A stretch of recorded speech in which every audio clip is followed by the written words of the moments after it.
Hello, and welcome to another episode of the RSL Random Fan Podcast. It's a special episode. We have our very favorite man from Britain, Gary Smith, joining us. I'm Brant Goebel, your host, and I'm with Brennan Goebel. Brennan and Tyler Thomas. Hey, Gary, how are you doing this morning? You recovered? It's afternoon where you're at, but have you recovered yet? Yeah, I'm slowly getting there, guys. Slowly getting there. Not a great deal of sleep, sort of reliving everything from last night. Had to be on the radio over here at just before 9:30 this morning. Didn't get back in because of some diversions around the motorways and everything over here until getting on for 1 o'clock this morning. My wife got up at 5 so that she could go to work. So tossing and turning a little bit after that. And yeah, a few cups of coffee have gone down this morning to try and stop me sounding like I'm chewing a razor blade. So hopefully everything's coming across okay. But I'm happy to have lost my voice after such a wonderful night last night. So, yeah, why don't you explain that Crawley Town was in the Carabao Cup, which is the EFL Cup, which is the top four leagues in England. What is that like for a small club, admittedly small club like Crawley Town, to play and win, beat a Premier League team in the Cup? I think it's a huge achievement. It's maybe not as famous as the FA Cup. The FA Cup goes all the way down the non-league pyramids, and the FA Cup over here, unbelievably for this season, has already started. We've already had a couple of preliminary rounds so that we can get the right number of teams to go into the hat to join the teams in League 1 and 2 for the first round draw and the final qualifying round draw, which would be the top flight of the National League. But the League Cup is not too far behind. You know, a lot of teams over the last few years haven't taken it overly seriously until maybe it's got to the quarterfinals or the semi-finals, and there's that little sniff of getting to Wembley. But for the lower league sides, you know, such as Crawley, it's a great opportunity. And last night was a wonderful opportunity for Crawley to pit their wits against a Premier League side, obviously aside from the top flight, who are, you know, had an unbeaten start to the season so far. Fulham in the 3 games that they've played. I'm a bit loath to say that because one of their victories obviously came against Brentford last weekend. So I'm a little bit loath to say that. Yeah. But they've had an unbeaten start. They currently sit 7th. They made a lot of changes last night, which backfired on them. But you know, much like we said about Leeds a couple of seasons ago and Norwich when they came down in the Carabao Cup, you make those changes at your peril, and those changes that you make still means that you're bringing in players of a Premier League quality. You know, 8 of the 9 substitutes they had on the bench against Brentford last Saturday for their Premier League game started the game last night. 1 player survived, and the other 2 players that came in were names that were well known to me. I didn't have to do a great deal of sort of head scratching when I saw the team sheet. I had all the names written down of their substitutes from Saturday. I had the other members of the squad written down. I had some academy players written down in case they decided to pick an under-21 side. You know, and for their part, Fulham played their part in a wonderful, wonderful game, but I don't think anybody can take anything away from how good Crawley were. And now going into the 3rd round, the Premier League sides that are involved in Europe for English representation, so the likes of Manchester City, Liverpool, West Ham, teams like that, they will all enter the competition now in the 3rd round. So Crawley could potentially draw somebody like Liverpool or Manchester City. A few years ago when they got to the 3rd round, they drew Stoke City of the Championship, defeated them on penalties, then went on to play Colchester and went out and didn't get the reward of going to Manchester United. But I would really hope and keep my fingers crossed that Crawley, after last night, would get themselves a plum tie, not just in terms of the opposition, but in terms of the interest that it could drive around the community and around the club and around the town of Crawley, but also in terms of revenue. You know, these games are good money makers for clubs. If you go away to a Premier League ground that can hold, say, 40, 50,000 people, Crawley get a decent distribution of the gate receipts from that. So it's a bit of a money maker as well as an opportunity for the players who won't pit their wits against Premier League opposition every week to show just what they've got and just how good a side Crawley can be. And, you know, there's no doubt about it that they showed that last night. Yeah, I really love the way they attacked from the beginning, got their goal in the 16th minute for those worried that the Americans showed poorly in this match, neither one featured. So no Jedi Robinson and no Tim Ream, just to be safe, just so the Americans know. Okay, that's fair enough. That is a question I've had. I think I've figured it out just watching, but away teams, they kind of, you buy the tickets in America. When you go to another team, you buy the tickets from where the team you're playing, but it's a Okay. little different in England, right? Where you buy the tickets from your home club for the away game, right? Yeah. You buy the tickets from your team that you're going to support. So, for example, Crawley fans will buy tickets from Crawley to travel to Rochdale on Saturday, because there'll be, I don't know what it is in the States, but certainly over here, there's a specified area that away fans will go into. So at Crawley's ground, it's behind one of the goals, and then in some of the seats over on the east stand opposite where I commentate from. So you get a certain allocation of a number of tickets, and you get an allocated area as well. So yeah, you buy the tickets. Crawley fans will buy the tickets from Crawley, and then pitch up at Rochdale, hopefully with a good following and something to cheer about on Saturday afternoon.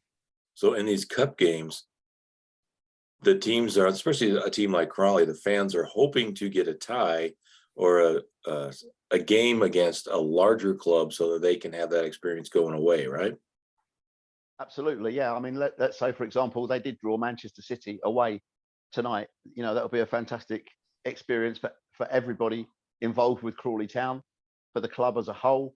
The expectation levels, and I guess the ticket sales would go through the roof. Potentially it'll be televised. Crawley would possibly get some money from that as well.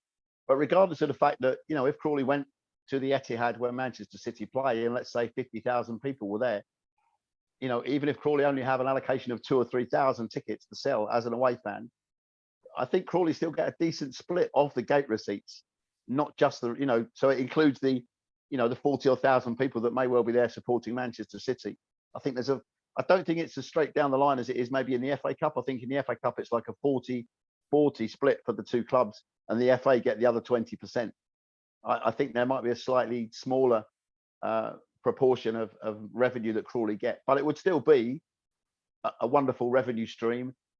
Coaches would go from the ground. There'd be thousands of spectators wanting to go just to see Crawley play at that sort of ground and to take in the experience, I guess. I mean, me, as the commentator, I'd love to go and commentate at somewhere like Manchester City or Arsenal or Liverpool or, you know, or somewhere like that. Or, please God, even the G-Tech Community Stadium, the home of my beloved Bees. How about that if that came out as a tie? Brentford versus Crawley in the next round. And my slightly that'd be a dream come divided true for you, loyalties. wouldn't it? Yeah, it certainly would. Certainly would.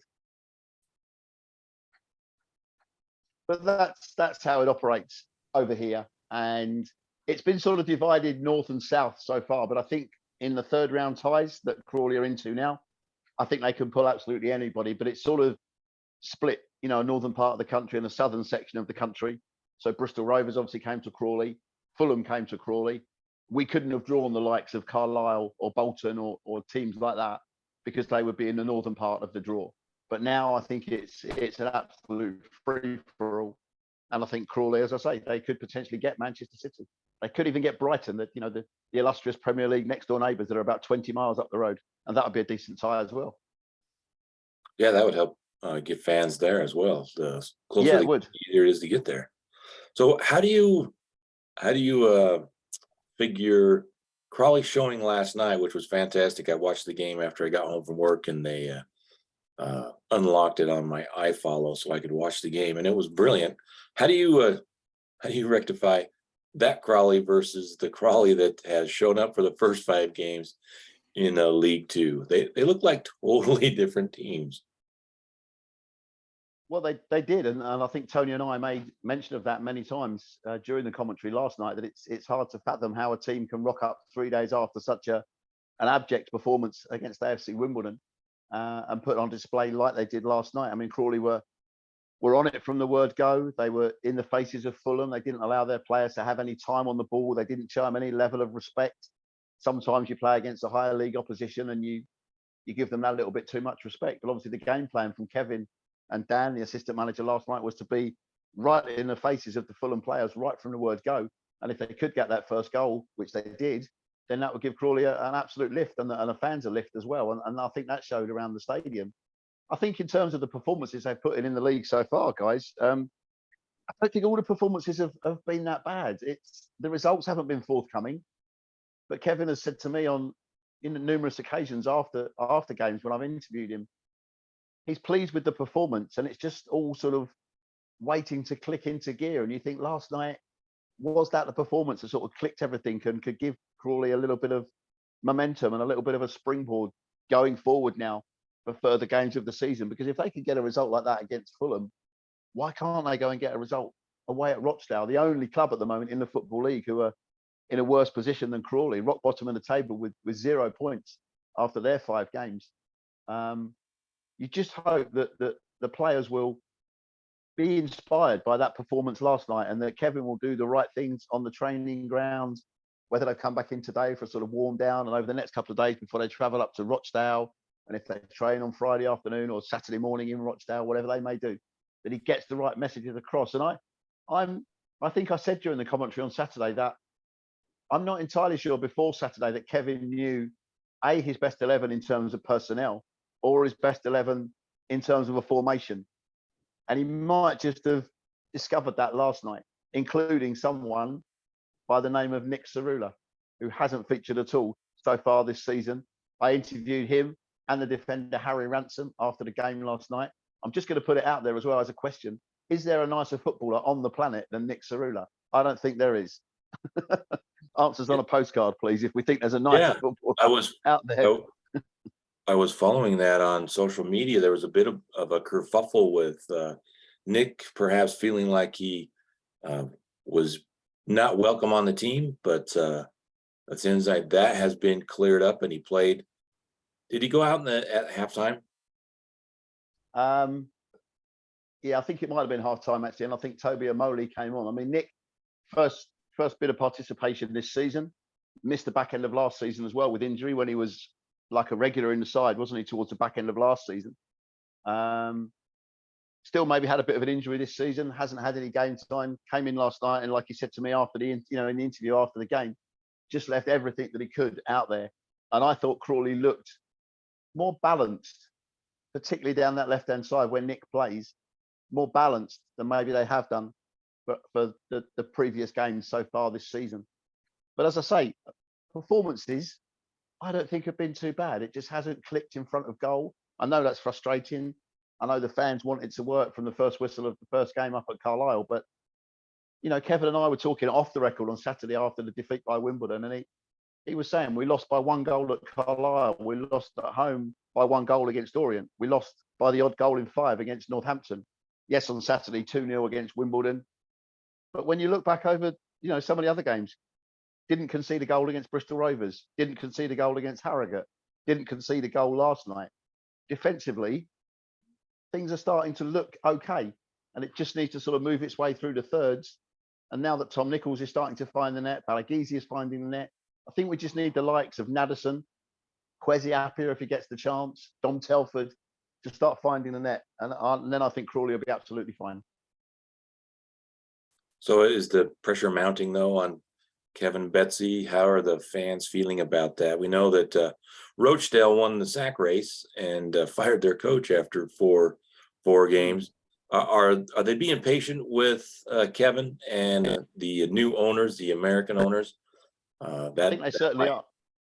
Yeah, I think they are more so now after last night. I think you could hear the fans' frustrations with some of the booing that was going on and chanting for Kevin to go and this sort of thing on Saturday. But Saturday was tough. 2-0 down at the break, a couple of really poor goals given away, players sent off 10 minutes into the second half. If it wasn't a hard enough task to be 2-0 down with 11 against 11, it's certainly a really tough task with 11 against 10. I'm not entirely sure that Crawley would have got back into it 11 against 11, and the fans made their feelings known. But obviously all of that gets cleared away last night with the euphoria of that victory over Fulham. And I think the fans will now hope that, like I say, that's the starting point of the season, maybe from last night. That's the turning point, and that's the starting point.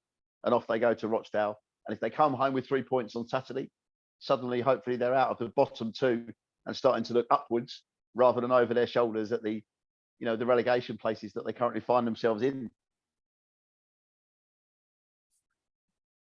So exciting night. And it looks like I know Tyler and Brennan have been following. They may not be huge Crawley Town's fans like I am, but they have been. I've been surprised that they kind of knew about the Crawley. I was trying to avoid the score until I could watch the game, but they knew about the victory before I did. Yeah, I congratulated Grant on the victory, and he's like, "Did they win?" And I was like, "Oh shoot, sorry, I didn't know. You got to tell your podcast buddies when you're, receiving that recording." So yeah, I couldn't watch because of work, and then I saw that Tom Nichols had scored, and I thought, oh, I have to stay off social media, and I thought, well, I'll just go home and watch it on the iFollow, and then I go home and it was later in the evening. I thought, well, I'm going to watch it, so I pull it up, and they had the score right there on the iFollow, and it was locked for a few more hours. But I did find out that way. I was hoping to watch the game without knowing, and but I still was able to have a great experience again, kind of like with Leeds, although this time there were fans in the stadium when Crawley took down the Premier League team. So exciting night all around, at least for me. But we wanted to we have an expert like yourself and other national team fans like Tyler who loves the national game, and I'm still learning it. But we wanted to talk about the upcoming World Cup with you, and maybe go over some of the brackets if there's teams like in the Group A. We've got Qatar, Ecuador, Senegal, and the Netherlands. Yeah. Any thoughts on those brackets? How would you pick those? Obviously, maybe the Netherlands is going to be the odds-on favorite, but you never know in the World Cup. No, you do never know. Host countries tend to do relatively well as well. So Qatar will have done their homework. They'll fancy their chances of being the host nation, of at least getting out of the group stages. South American countries, like Ecuador, Argentina, Brazil, Mexico, these sort of teams, Costa Rica, they're usually very good as well. And African nations have certainly made up some ground on world football in the last few World Cups. You look at the likes of Nigeria and Cameroon over recent World Cups. They've certainly, like I say, made some ground up. The Netherlands, as you say, Brant, will probably start as the favourites. And if it's the Netherlands are a difficult one to talk about, aren't they? Because if the Netherlands turn up and play properly, they are one of the best football in terms of the way that they play. Early 1970s of, I don't know whether you would know these names, Johan Cruyff, Johan Nayskins, people like that. They got to the final in 74. They got to the final in 78. They lost both times. They got to the final again in, I think it was 2010 when they lost to Spain, when Spain were brushing everybody aside. They are a fantastic footballing nation, and they always seem to be what we call over here, always the bridesmaid, never quite the bride, in terms of actually winning the trophy. But then when you think back to the Euros of 1988, and they had the likes of Ruud Gullit, Marco van Basten, Ronald Koeman, Edwin van der Sar, people like that in their side playing in goal. They are just a wonderful football nation to watch in the way that they try to play. And for me, I visited the Netherlands when I used to play back at the age of 14. We went to the Netherlands on a tour to play against a Dutch side, and we stayed with the families of the Dutch opponents that we were playing against. If England get themselves knocked out, it takes me a few days to recover from that. But if the Dutch are still in it, then they're the team that I secretly harbour a bit of support for. So I'm going to say in Group A that I think it will be the Netherlands will go through. And I think Senegal will be the second team to go through as well. There, putting my neck on the line. All right. No, I'm a big fan of the Netherlands too, Gary. Yeah. When I was a kid, I mean, soccer gear was really hard to come by in the United States, but there was a Ruud Gullit shirt, and he had his hair, that big old long mane of his, and he was kind of whipping it sideways and making this move, and that was one of the T-shirts I had as a teenager. So I was like, oh yeah, always a big fan of the Netherlands. And then of course Cruyff, he's got his own move. right? The Cruyff move named after him. And then, then for me, Bergkamp's goal against Argentina, where he touches it, spins, finishes, one of the best goals in World Cup history. So, and definitely the best memory for me, but with non-US memory. I mean, beating Mexico's obviously up there. But anyway, back to the Netherlands. Always had great players, always been a big nation when it comes to it. But this year, are they going to be able to show that way? Are the guys that are out there, Frankie de Jong, is he getting too old? They've got a lot of questions. I think is Depay gonna carry him through? He seems to have the golden touch for the country. That's my big call there is Depay. Yeah. Again, like I said right at the start, I think it's a lot dependent on some of those sort of players and what type of Netherlands turn up, really. I'm not sure out of the other three sides who the Netherlands play in their opening game. But if they don't pick up the win in their first game, then sometimes the Netherlands struggle to recover, don't they? And their confidence is to take a knock. One or two players might pick up injuries, might not be available for the first game. Maybe suspensions hanging over from qualification rounds and things like that. So, but I think if you look at the four on paper, football's not played on paper, as we know. But on paper, I think the Netherlands should safely negotiate that group to do at least enough to be one of the top two that go through. Yeah, they play Senegal first on the second day of the November 21st at 9 a.m. Eastern time. So if they can get a result against Senegal, for me, that's a cruise on through after that. Ecuador is solid, but they're not the Netherlands. And, unless Qatar is having one of those World Cups which they kind of are, where they're recruiting from across the world, anyone with a loose tie to Qatar is now on the national team. They're not paying them to come play for them, right? They're just recruiting. Yeah, it seems like a non-Qatar side in the end, but maybe that's what everybody thought in '94 about the U.S. national team anyway. But yeah, so I think Qatar doesn't make it. They don't get through for the first time. The host nation doesn't get through. To me, Netherlands, and I'm gonna say Ecuador. I'm gonna call Ecuador sliding through. Okay. Here's my call. How about you, Brennan? For me, did you say me? Okay, well, I'll just jump in anyway. I was looking at the transfer market at the value of the teams, the estimated value of the teams. And yes, Netherlands is the odds-on favorite, at least should be, with the amount. They're at about 544 million on the transfer market. And surprisingly, Senegal is second at 327.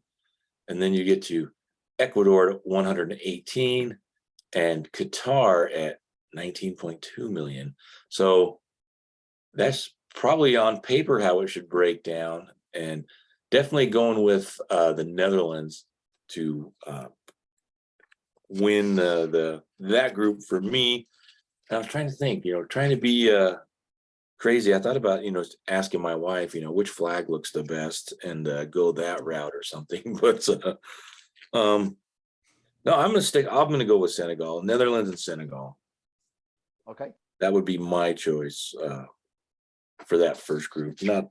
Not sticking my neck out with Ecuador, but I think that's I wouldn't be surprised. That's a good second. I don't see Qatar doing anything unless, they could win that first game. Looks like it's Qatar and Ecuador. If it's Netherlands and Senegal, if Senegal beats Netherlands, then that group could get really interesting really fast.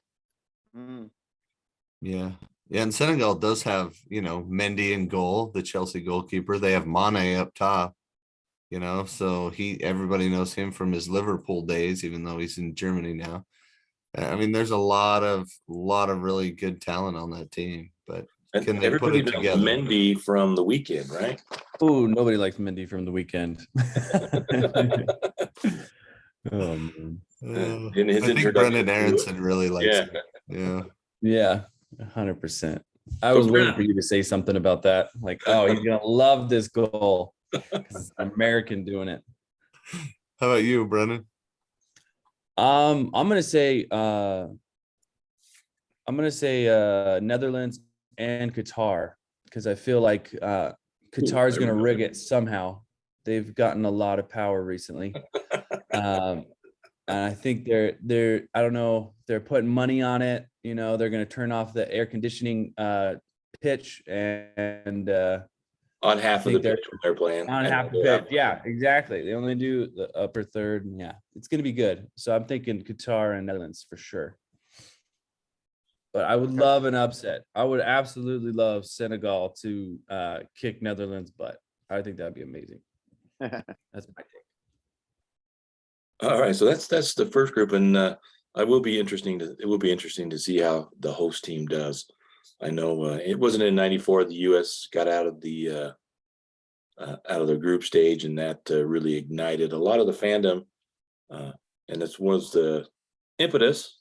They were supposed to have Major League Soccer start up in '95 after the World Cup, but it didn't work. They started in '96, but we'll see how. I know that fans in the United States, I think, are hyped and hungry for this World Cup. So let's go into the other bracket we wanted to talk about, and that was Group E. This one might be a little more difficult because you've got Spain, Germany, Costa Rica, and Japan. Any thoughts there, Gary? Well, the two names that immediately leap off the page at you are Spain and Germany. And I think that would be quite an easy way out. Germany, however they qualify, they always seem to turn up for the big occasion, don't they? They just have that mentality within them that they'll always be there or thereabouts come the closing stages of any major tournament. They've won the World Cup a few times, far more than England have. Spain obviously have won it the once. Spain, I don't think, are quite the force that they were when they were winning the European Championships and the World Cup back in sort of 2010 and 2012 and things. But they're still a very, very, very, very strong side. Japan, they took a few people by surprise, I think, in a recent World Cup. Obviously, they co-hosted, didn't they, in 2002? And I think it may even have been the last World Cup or maybe the one before where they had it run all the way to the quarterfinals, maybe even the semi-finals. Costa Rica, to me, are a little bit of an unknown entity. But like I said about the other group with Ecuador, some of the South American nations, you really can't write them off. This is what we over here, I think, would label as the group of death in terms of, on their day, any team is capable of beating any of the other teams. And it really could be a free-for-all. Just out of interest, Brant, what are the opening fixtures? I think Tyler has that up. How's that break down, Tyler? We have Spain, Costa Rica, and Germany, Okay. Japan. So I think after match day one, when Germany and Yep. Spain both take it to those smaller soccering nations, they just lose hope. And Yeah. wait, no, we need to get Gary's prediction first. Sorry. That's all right. So really, yeah, you would fancy Spain to beat Costa Rica, Germany to beat Japan. Then the deciding factor would obviously be the game between Spain and Germany, whether that's the second fixture or the third fixture of the group. I'm not entirely sure. But sometimes by the time you get to the closing games of the group stages, certain countries look at the way that other groups are panning out and they play so that they finish as the runners-up of a particular group. If it looks like there's going to be a surprise winner of the group that they're going to face when they go into the next round, or Yeah. teams will play against each other to play out a draw, which to me is an absolute nonsense. You go out and you play to win every single game. Well, regardless. that is how it's set up, because Spain takes Japan and then Germany takes Costa Rica in match day 3.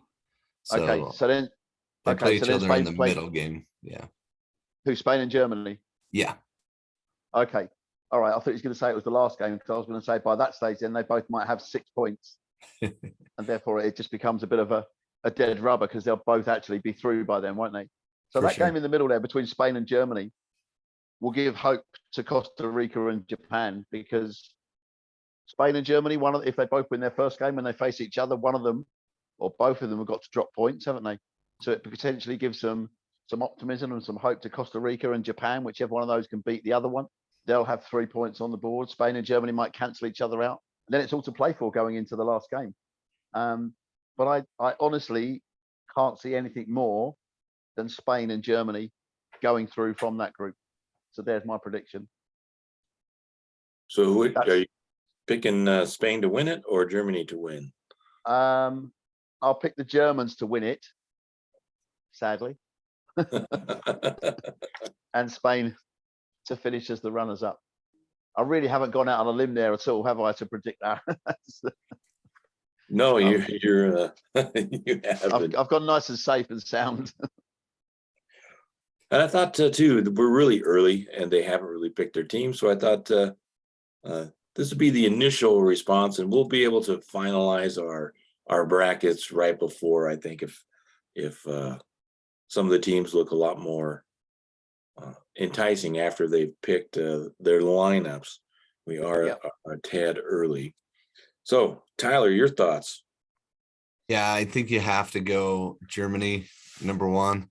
And Spain have played well recently, but man, I want to call Japan as an upset there. But I can't. I gotta go with Spain. I want to call Japan as an upset, but no, we're gonna go Spain, take second in the group. And Costa Rica, they just barely limped into this World Cup. It's not like last World Cup where they were flying high. They had Brian Ruiz scoring goals. They had just, good stuff coming across the board from all of their guys. Joel Campbell was killing it. Keylor Navas was on form as their keeper. I just think they're going to get absolutely demolished in this World Cup, and they're going to go home sad and looking to rebuild. Okay. So love Costa Rica, but this is not going to be their World Cup. This is not a good group for them. This is a bad group for them. So they're gonna take last in the World Cup, last in the top, in the World Cup. But at least they made it, right? Absolutely. And I was looking at the transfer market. Costa Rica is 19.9 million compared to the 826 for Spain and the 906 million for Germany. And they're actually below Japan with 25 million. My only hope is that Costa Rica is able to take my favorite RSL player, Alvaro Saborío, to the World Cup again this time. I know he's like turning 40, but he's been still playing. That'd be awesome if he made it, right? That'd be amazing. Was it the last World Cup or the World Cup before where he went and was injured? Yeah, right in the prime of his career. And so I'll be rooting for, fingers crossed, that Alvaro Saborío gets to go to the World Cup again. Probably not going to happen. Probably for sure not going to happen, but it's a nice thought. I do think I agree with Gary. This is an interesting group. It could, Costa Rica or Japan could make it really interesting, but I don't know how you can go against Spain and Germany other than fingers crossed.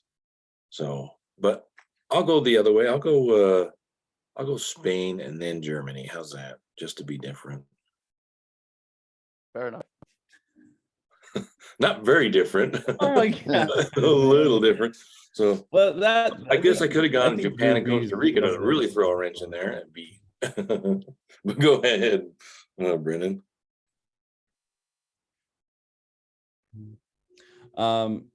If Spain picks De Gea as their goalkeeper, I'm going to say Spain. But I think this is probably a pretty simple grouping. It's Spain. I mean, it's Germany and Spain. I mean, Germany is nice with a little bit more of that expert, and also their defender Rudiger is really awesome. Big powerhouse overall. So just think I think this one's probably the easiest grouping out of all of them. Just a Germany Spain kind of sweep.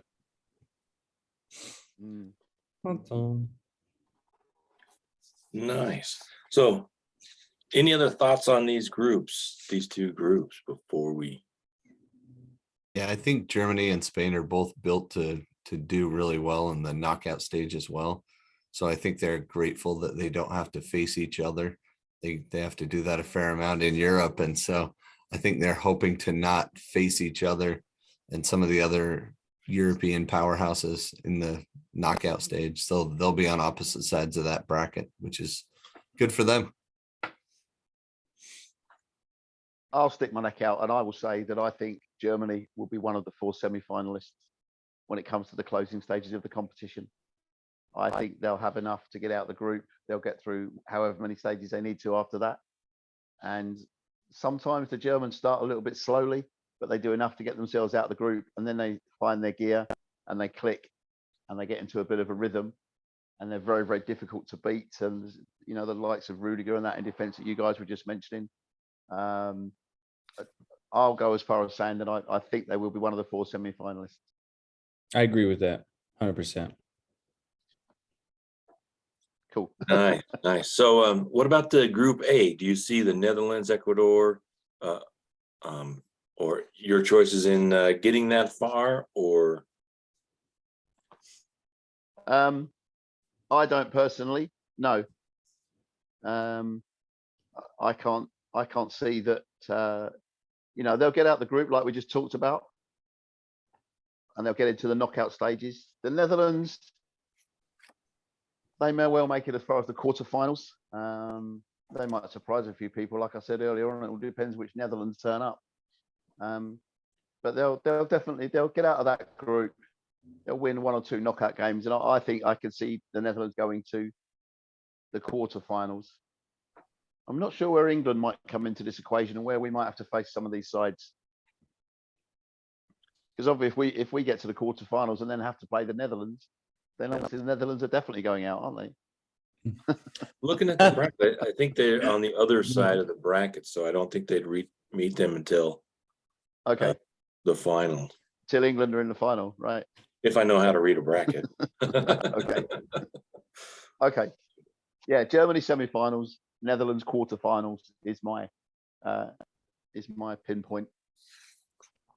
Tyler, any thoughts on that side? On what side? How far they go in the knockout?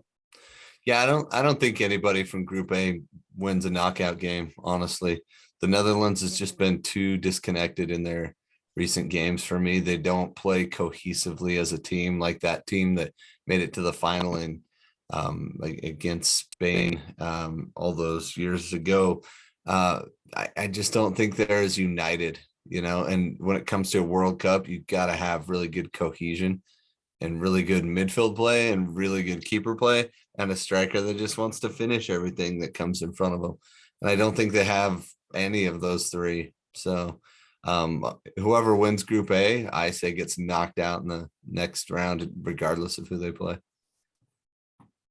So Brennan, you picked Qatar to come out of that group. How far do they go? Depends on how far the money goes, and if it really pays off. You're going right for the corruption angle right from the start. Oh yeah, 100%. I do not support any bit of this World Cup whatsoever, as far as it being in Qatar. So I think eyebrows will be raised on FIFA. There's gonna be some questionable calls. VAR is gonna be a little weird. You know, it's not gonna be as crisp as it normally is. Yeah, all of a sudden the VAR doesn't record a specific moment. Yeah, we don't know what happened. The computer glitched, and yeah, 100%. So FIFA's sterling reputation is going to be tarnished finally. Oh yeah, all 12 of the cameras that were pointed right at the spot couldn't tell if it crossed the line or not. Yeah. The camera's gonna be on a track, so whenever they get Qatar's going to the upper third, they just change the angle a little bit farther forward, so it looks like they're online. Yeah, the cameras are only maybe highlighted on where Qatar are defending, as opposed to where they're attacking, so they physically can't be caught offside. I'm sorry, there were no cameras at that end of the field. They've moved ends, like you change ends at halftime anyway. The cameras just change ends. So they're only level with where Qatar are defending. Yeah. Or some hilarious edit. That would be hilarious. An edit of Yeah, it and of a that's goal offside from because that's offside against like in favour of Qatar because somebody's stud or bootlace was in an offside position. So, Oh, So where do you stand on the corruption, Gary? Just to make it controversial, the corruption. I'm just oh, I'm open to as much as you want to give me. kidding. mm, I don't know. I think it's one of those things that you sort of, in the back of your mind, you know that certain things might be going on, but you just want to sort of ignore it and let the football do the talking, as it were. Does that make sense? You just want the competition to be a great competition. You know that there might be things of corruption. There possibly were in Russia 4 years ago. But you just want the football to dominate the headlines for great team performances, great goals, best footballers in the world taking the stage. And over here, obviously, England doing as well as they possibly can. We've obviously just had the ladies, the Lionesses, win the ladies Euros a few weeks ago. And for you guys over there, looking for the States to do a fantastic job as well. And if England and the States are the two teams that come out of our group, then it's all to play for. And then it's a one-off game against whoever they have to face, all to play for. But you just hope the corruption takes a little bit of a backseat and doesn't really get mentioned too much. Yeah, you're hoping for that. So I had a question for you, Gary. You kind of brought it up, how is the synergy over there as you get closer and closer to the World Cup in England? I know the attitude is kind of like maybe not the most positive when it comes to England in the World Cup and other competitions, but you did well in the Euros a year or two ago, losing in the final. Yeah, In the Euros, and the Lionesses had an amazing game. That was fun to watch, winning the Euros. So is there a change in the attitude over there? Are they going to be positive and excited for the World Cup, or how's that working out for you? To be honest with you guys, I think the closer it gets to it, as we sort of hit maybe the end of September, going into October, like all the other countries, we've never experienced the World Cup at this time of the year. How different is it going to be? There's a lot of talk over here about the stadiums. Are the stadiums going to be built? Are they going to be able to facilitate the amount of people that are going out there? There's a lot of talk about the English crowds that are going out there and that element of hooliganism that always seems to sort of follow English supporters around, sadly, from the dark days of the 70s and the 80s.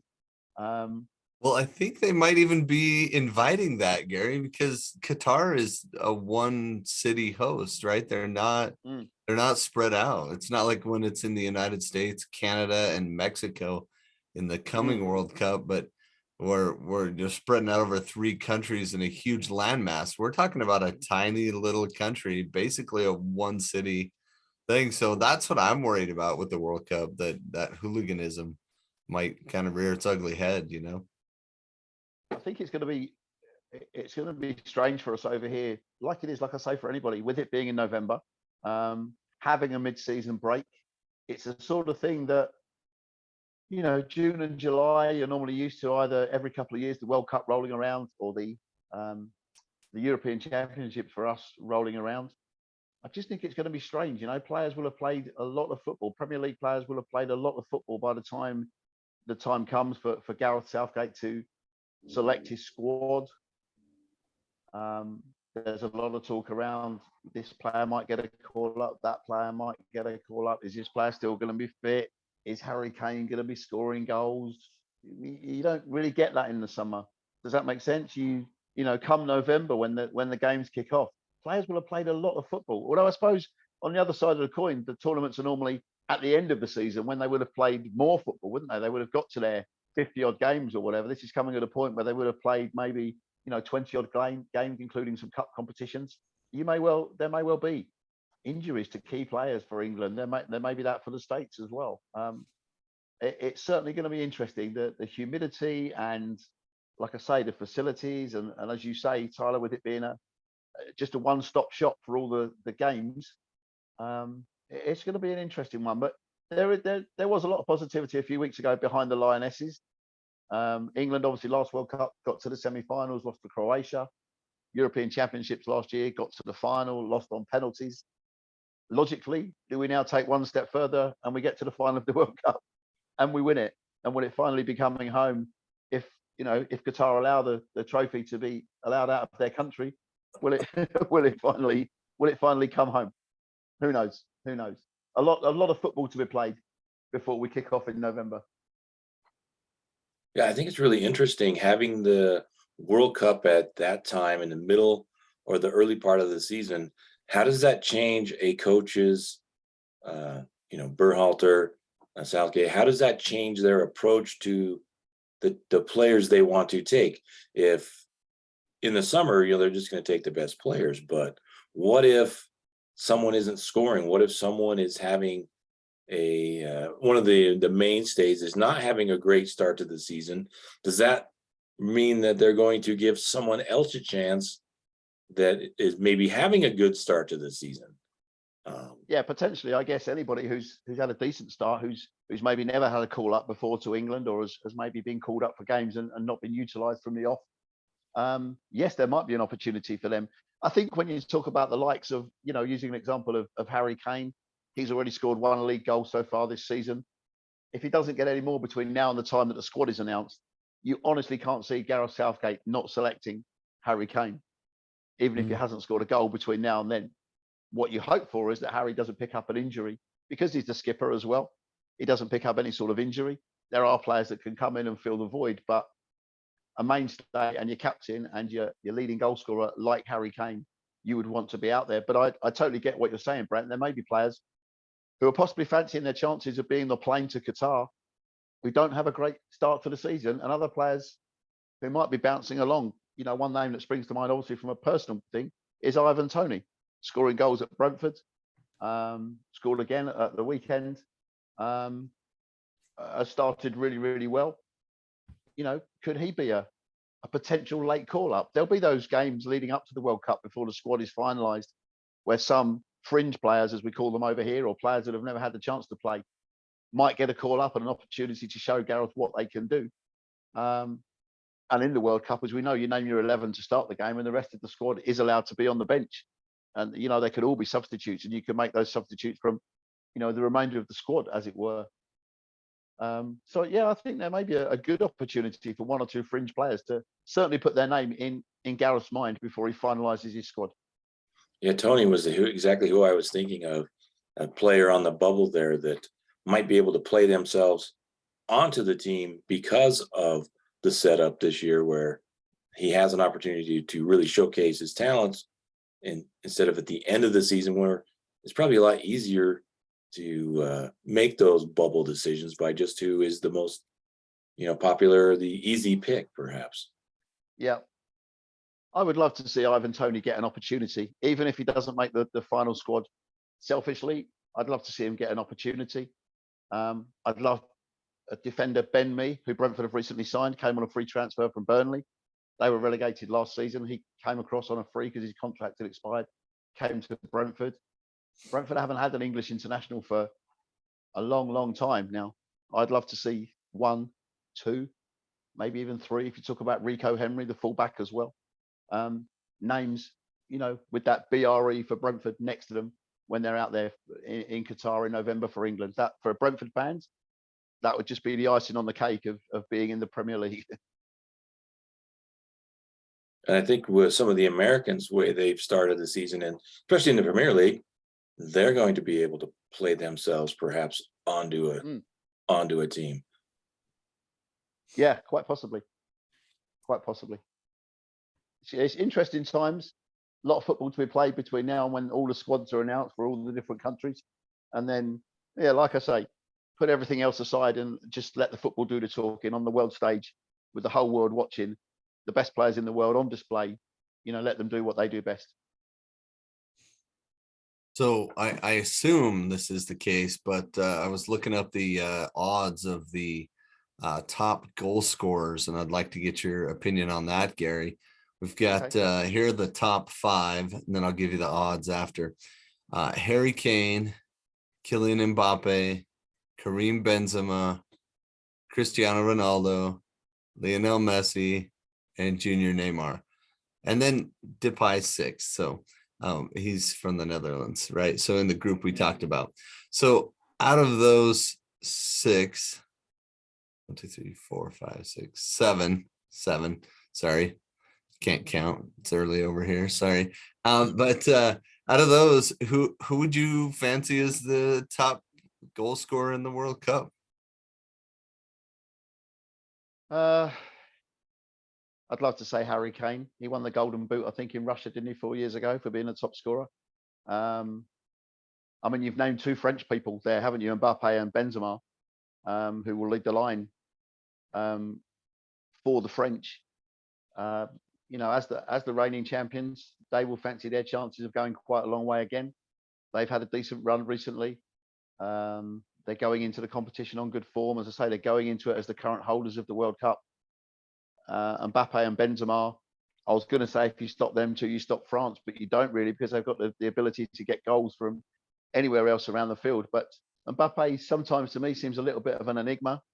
Turns up some games, doesn't turn up for some games, can be a little bit sulky. Ronaldo, are the Portuguese too much of a one-man team? Is there too much reliance on him? And if he doesn't perform now, as he's getting that little bit older, same with Messi. Are the Argentinians a bit too reliant on him to score the goals for them? Who else did you mention in there? Depay for the Netherlands? Yep, Depay. Okay. So Depay for the Netherlands. If he can get the goals that get them out of the group stage, you just predicted, Tyler, they wouldn't go any further than getting out of the group stage. So it'd be difficult for him to win any sort of award for top scorer if he's only playing those 3 games or 4 games, the group stages, and then just one more game after that. But players like that, you know, all those players that you just mentioned, they need to turn up from day one and do their bit for their country. You know, like I say with Mbappe, sometimes a little bit of a diva, can be a little bit sulky if things are not really going his way. Who else did you mention there, Tyler? Harry Kane. Yeah, so about... it's in order of the odds is Kane, Mbappe, Benzema, who's been on really good form with Real Madrid, Ronaldo, Messi, Neymar, and Depay. Okay, so Neymar's the only one we haven't really mentioned. Yeah, sometimes along the same. When I watch Neymar, sometimes he's along the same lines as Mbappe. If things are going well for him, and things are, you know, the service is being provided for him, then he's a great player. Don't get me wrong. When things start to go against him, if the team start losing, or the service is not being provided, or defenders are being maybe a little bit rough physically with him and things like that, and he can't display all the tricks and things that he likes to put into his game, then again, he can be a little bit, you know, he can go a little bit anonymous. But, you know, with all of those players that you mentioned, like all great strikers, they can be anonymous from the game for 88 minutes. Then they score you the 2 goals that win you the game. And then you forget the fact that they didn't do anything else for the other 88 and a half minutes. They've won you the game 2-1 or 2-0 or whatever it may be, you know, and everybody's delighted that they've scored the goals.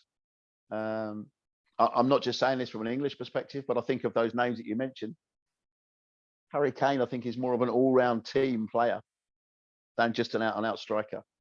Maybe that's because of his responsibility as captain of the side as well. But I think I'm very, very surprised if Harry is the favourite to be the top scorer at this season's World Cup. Maybe that just stems from the fact that he did it 4 years ago. Those odds might change, like I say, if he doesn't score between now and the start of the World Cup. But then he may go into the World Cup not on a great run of form, and suddenly he gets 1 or 2 goals in the group stages, and he's off and running. Yeah, it's kind of interesting the way the odds for top goal scorer break down, and it really breaks down to who is the focal point for that country. And, you know, it's interesting. You wouldn't think Ronaldo and Messi would still be that high, but they're still the focal point for their country. So, yeah, they are. And their countries are really good. So, yeah. But yeah, so Harry Kane is plus 700, Mbappe's 900, right. Benzema's 1200, Ronaldo's 1600, same as Messi, and then Neymar's 2000 and Depay's 2000. I think for all of those players, though, or for whoever plays alongside those players within those particular teams, it's a great opportunity for them. If the focus of the world is going to be on Messi, Ronaldo, how will they do? Do they score? Mbappe, Neymar, Benzema, Harry Kane, whoever plays alongside Harry Kane for England in those opening group games, it's a great opportunity for them to maybe sort of slip under the radar a little bit, and they could come up with the goods that see England get through the group stages. Yeah. The next England player on the list is who I call the best player that just can't seem to score goals, and that's Raheem Sterling. Okay. He gets so close to the goal, but I don't know if he knows the point is to kick the ball in the net, not just get close to the goal. Well, it's an interesting list there, Tyler, too, because there's quite a few aging superstars on that list, and maybe this is a World Cup where the Golden Boot the winner comes out of nowhere, and we see somebody really take advantage of that. Will be interesting. Yep. So, Gary, any thoughts Certainly will. before we let you go on the upcoming? We get back to the important thing, I think, Crawley Town. But any thoughts on the upcoming games with Crawley Town? You do an amazing job calling the game, and especially like it when you read our shout outs to you from Twitter and everyone else. There's been a lot more around the world for Crawley after WAGMI bought the team. Yeah. People listening in California, Portugal, all over the place. I have been attracted to following Crawley this year. Yeah. I seem to have started some sort of show me your shed sort of thing as well, haven't I? To, your bar area as to where you're watching the games, things, which was great. I had somebody poolside, I think, in Sweden a couple of weeks ago watching the game, and some people who'd got the children up early in California to be watching the game, and might have been the same guy last night who said to me that we can hear you loud and clear here in California, even without your microphones. I think just claiming that maybe I got a little bit excited about the goals, but if you can't get excited about beating a Premier League side, then when can you get excited? I think Crawley's season in the league will get off and running on Saturday. I think they'll go to Rochdale full of confidence. Rochdale, the only side, as I say, in the Football League at the moment in a worse position than Crawley. That needs to change. We know from watching last night that it can change. And I think Crawley will. I think they will grab all 3 points on Saturday. I'm not going to predict a score. I have to do that on the radio in one of my previews on a Saturday afternoon. But I think they will win on Saturday. But then they have a tough run of games. I think the following Saturday they go away to Stalford, and I think the following Saturday after that Gillingham come to the Broadfield Stadium. So Glenn Morris comes back to playing goal for Gillingham if he's allowed to. Possibly the terms of the loan to Gillingham means that he can't play against his parent club. I don't honestly know, but that's going to be a tough one because that's a relative local derby as well. Portsmouth in the middle of that one next week as well in the Papa John's Trophy, the EFL Trophy first group stage game. That'll be tricky. Obviously, Portsmouth are a League One side. They're normally very good. I think they've had a good history in that competition. I think they've won it once or twice. They've been to the final a couple of times as well. But Crawley, I know it's a bit of a cliche. Crawley have to concentrate on one game at a time. And Kevin and the team's focus now has to be on Rochdale and bringing something back from there and building that little bit more momentum, that little bit more of a springboard from what they did last night. And obviously, we'll all keep an eye out at the end of the Tranmere versus Newcastle game tonight, the draw for the 3rd round. And I think if you keep an eye on the Crawley website later today, then the number that Crawley are going to be in that draw will be identified on the website, and you'll be able to wait in anticipation and see what comes out. For me, Brentford versus Crawley, like I said earlier on, that would be my absolute ideal draw. Exciting.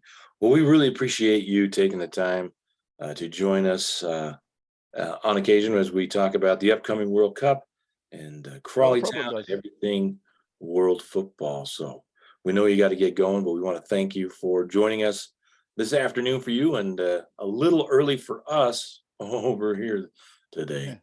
So thank you very much, guys. Thanks for having me on again. It's always a pleasure. Thanks. We'll see you. Thanks. Bye, guys.